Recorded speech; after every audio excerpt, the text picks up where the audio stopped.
നമുക്ക് ഇതിൽ കുറേ വീഴ്ചകൾ സംഭവിച്ചിട്ടുണ്ട്. CCTV പരിശോധിക്കുന്നതിൽ വീഴ്ച സംഭവിച്ചിട്ടുണ്ട്. 1.5 മാസം നീണ്ട ആസൂത്രണമാണ്. അപ്പോൾ ഇങ്ങനെ മെല്ലെ മെല്ലെ ഈ കമ്പി മുറിക്കുന്നതൊക്കെ ആരുടെയും ശ്രദ്ധയിൽപ്പെട്ടില്ലേ എന്ന് ചോദ്യമുണ്ട്. ഈ മുടി നീട്ടി വളർത്തിയത്, താടി നീട്ടി വളർത്തിയത് എങ്ങനെയാണെന്നൊരു ചോദ്യമുണ്ട്.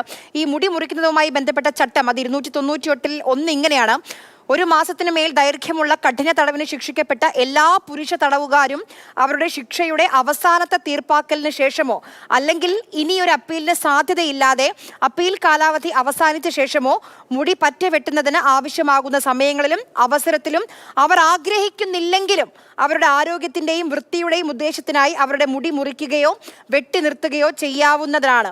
15.2 സെന്റിമീറ്റർ നീളത്തിലും 7.6 സെന്റിമീറ്റർ വ്യാസത്തിലും കഴിയുന്നത്ര ആകാവുന്ന തരത്തിൽ കുടുമിയോ അല്ലെങ്കിൽ മുടിക്കെട്ടോ നിലനിർത്താൻ ഹിന്ദുക്കളെ അനുവദിക്കാവുന്നതാണെന്നുമാണ് ഈ ചട്ടം പറയുന്നത്. അപ്പോൾ ചട്ടങ്ങളൊക്കെ കൃത്യമായി തന്നെ എഴുതി വെച്ചിട്ടുണ്ട്. ആ ചട്ടങ്ങളൊക്കെ നോക്കാനും അതിൽ സ്വീകരിക്കേണ്ട കാര്യങ്ങൾ സ്വീകരിക്കേണ്ട ഉദ്യോഗസ്ഥരൊക്കെ എപ്പോഴും ഉറങ്ങുകയായിരുന്നോ എന്ന ചോദ്യവും അവിടെ അവശേഷിക്കുന്നുണ്ട്.